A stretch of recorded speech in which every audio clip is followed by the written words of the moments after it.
остается чутко от нее и даже души. Ваш потолок, чей-то пол меня накрыло словами звон.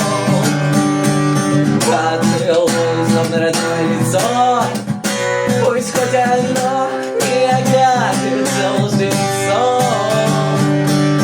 Так и так, какой путь я как и был, так и остаюсь я.